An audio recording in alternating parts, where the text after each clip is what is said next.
Hello everyone, a very warm welcome to each one of you for the virtual session of Science Children. I hope each one of you doing very well health wise and as far as your studies concerned. I hope you are maintaining your notebook and keeping your work updated, children. So let's get started for the day. Let's see what are we going to have in this session since we have finished the chapter which we were doing in the previous session. The chapter water we finish and we have touched all the aspect of water chapter.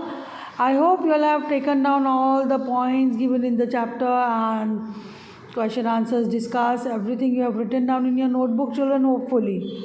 So let's get started with a new chapter today, electricity and circuits part 1. So as a regular practice, you all know you need to write this topic in your notebook. You have to write the index, write today's date, that is the date of the session, and on a new page you have to write the title electricity and its and circuits part 1. So let us see what are we learning in this chapter today, first session of the chapter. Let's get started. So introduction over here, introduction to electricity and circuits. Electricity has become so common that sometimes we forget its immense applications. Life without electricity is difficult to imagine. Many devices and machines in our day-to-day life run on electricity. Look at the pictures given below, which of these run on electricity. So here you have seen in the introductory part how very important electricity is in a day-to-day life. You just can't think of a life without electricity. Right from the morning when you wake up, you require electricity for many purposes, for all the requirements in your day-to-day life. So just can't think of a life without electricity. You require so many things which works on electricity. So let's see what are they. We'll see the picture over here. You have refrigerator, fan, electrical appliances. You see all these work on electricity. There are electronic items like you have computer, can't work without electricity. Whereas stapler over here you see doesn't require electricity. So over here among refrigerator, stapler and fan, which of these will work on electricity? Refrigerator and fan. Where stapler you don't require electricity, you just have to manually handle. So just comparative with the devices which you are using in a day-to-day life, whereas stapler will not require electricity and refrigerator, fan requires electricity. There are many more devices which work without electricity, but we have to manually do, like manually you make sewing machine work. So you need to do paddling and all that. And you have sewing machine nowadays which work on electricity. So it depends, but it saves your effort and hard work when you have devices which work on electricity, because you don't have to manually handle them. Here, things that run on electricity have electric current passing through them. In this chapter, you will learn about electric current, what is needed to produce it, the conditions required to make an electric current flow, and the materials through which current can flow. You will learn some very interesting things like how to make a small bulb glow and how to make an electric switch. So all these we are going to discuss in this chapter in the upcoming session, and you are going to learn so many aspects of electric current, electric circuits, and there are gadgets which work on electricity. We are going to see them in detail. All that we are going to cover in this chapter, children. So let us see advantages of electricity. You are going to write all these points in your notebook. So please start writing now for this chapter. What are the advantages of electricity? First of all, let us see. So light in our houses, offices, roads, etc., even past sunlight. Like you need light wherever you are in a house, in offices, roads. After sunset, you need to have light, and which is given by electricity. You need to have gadgets or devices which work on electricity, which gets lighten up and which will give you light after the sunset. Otherwise you can imagine it will be too dark. To operate pumps, which in turn have a lot of applications. So the pumps, like you have a water pumps to draw water or to supply water on the top of the building. Pumps have lots of applications, children. So water is just an example. To draw water, to fetch water, or to supply water on the top of the building, you require water pumps. Similarly, it has lots of other applications which works on electricity, and pumps is power generated. It require electricity. And electrical appliances like refrigerator, fans, etc., they work on electricity. So because of electricity, we have all these gadgets, all these devices at home, which makes our life simpler and better. Refrigerator so much useful to us in the kitchen. Fans, without fans, can we live in summer without fans? AC, air conditioners, they all work on electricity. We just can't survive nowadays without AC. At night, at least, you require AC because it becomes too warm to sleep. So your air conditioner, which works on electricity, it makes our life simpler and better. Building houses, installing equipment, etc., electricity is required everywhere. So these are some of the advantages highlighted, and there are many more. You take down all these in your notebook, children. Then we will see what is power station. There are certain concepts we need to understand and we need to clarify with this chapter, and you are going to make all the notes in your notebook. So power station, electricity that we use at homes, in a factories, is supplied from a power station. So from where you get electricity, there is a station where electricity is generated and then it is being supplied. That station is called as power station.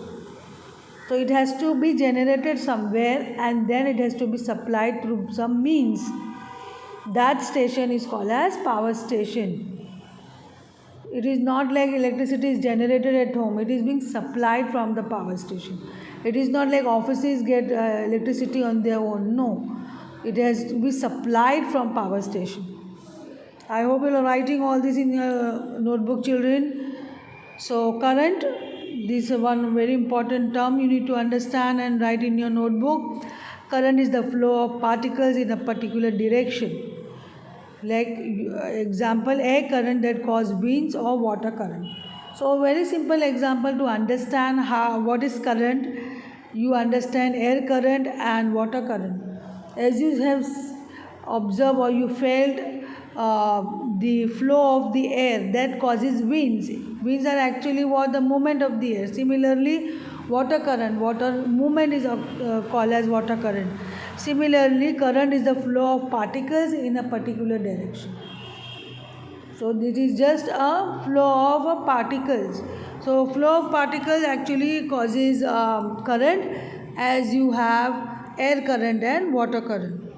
When particles flow in an electric circuit to produce electricity, it is called an electric current. So when you have particles they are talking of about electrons actually. So the electrons present in that particular metal or element, those electrons, they are moving in a particular direction. So the current will flow in that particular direction. It is actually the movement of the electron, actually the movement of the charge. That is also called as charge. So it is the movement of the electrons which causes current, and when you are talking in terms of electrons, that becomes the electric current. So when particles flow in an electric circuit to produce electricity, it is called an electric current. Please take down these points, children, and we will see next. Electric current. The flow of electric charges in a circuit is called as electric current. So when you have a circuit and the circuit is completed and you follow all the rules to complete a circuit, then the current will flow, and that current is electric current. As I told you, the direction is taken from the positive terminal to the negative terminal of the battery in an external circuit. So when you have external circuit, like circuit when you actually prepare in the lab or at home, that is called as external circuit. Circuit which are inside a gadget or instrument, those are internal circuits. So when you externally you make a setup, you require a battery. So the direction of the current is taken from positive terminal to the negative terminal of the battery. This is the convention we follow for the flow of electric current. I hope this is very clear with you all children. So let us go for next. What is electric cell? One very important concept here to understand about electric cell. A cell is a source of electric power created inside by internal chemical reactions. So we are preparing or we are making electric cell with the help of some chemical inside the electric cell and which undergo some chemical reaction. When the chemicals in the electric cells are used up, the electric cells stop producing electricity. The cells need to be replaced by new ones. So when your toys or in your remote control which you are using at home, if the cells exhaust, it means the chemical reaction has exhausted the chemical inside. Continuous chemical reaction, for one fine day the chemical reaction will exhaust all the chemicals present in the cells, and then the cell will not work. That means it has to be discarded and you have to be replaced by a new one. What do you mean by dry cell? Dry cell is a source of electricity. It generates direct current due to chemical reaction that takes place inside it. So dry cell, they are also source of electricity. They create electrons or electricity you can talk of. They generate direct current by giving electrons and due to chemical reaction that takes place inside. I hope these concepts are clear. Please make points in your notebook children, they are extremely important. So you will see a battery over here, negative and positive terminal marked. So you see the positive terminal and the other side becomes the negative terminal. So you can see a pointer here on one of the side, the point which you see the projection outside, that is positive side of a cell, and on the other side you see a plain side where it is nothing you can see just opposite to that, and it is just plain. So that becomes the negative side. So terminal, here all types of electric cells have two terminals, positive terminal and a negative terminal. So in a dry cell used in a homes, the central carbon rod is the positive terminal. You can see the central positive rod, and it is slightly outside. That becomes positive. You can see a cell at home and slightly outside, that becomes the positive terminal, and the zinc content is the negative terminal and becomes the plain side of the cell. Just have a look at a cell over here, the image shows over here. So some devices that work on a dry cell, you just have a look. You have a small music system working on this, you have a torch working on this, many more electronic gadgets at home which work on dry cell. You have a toy, you have a remote control, all that require dry cell. So battery, when two or more cells are joined together, the combination is called a battery. So what is a battery? When I am talking about a battery, it is nothing but a combination of two or more cells. As you have learned about cells, they are the one which help us to generate electricity, which help us to generate electrons so that we can make things work. Similarly, you need to know battery. So it is just need to understand that battery is a combination of two or more cells. So when you are combining them, how are you combining them?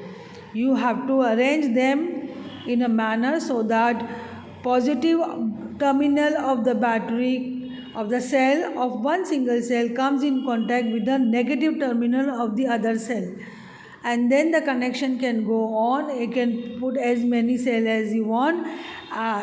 It depends upon the strength of the current you require. So when positive connected to negative terminal, then this is called a batteries. Here you can see two electric cells joined together. So you are just joining positive terminal of a cell to a negative terminal of the another cell, and then becomes a battery. You can have many more as you need the strength of the electric current. This arrangement you can see in a remote control, in toys which works on battery. Please take down the points here. The definition of a battery: when two or more cells are joined together, the combination is called a battery. So here we come to an end of the session, children. I hope the session was interesting to you all. Kindly make all the important points in your notebook which are being mentioned in the video. Thank you and have a great day, children.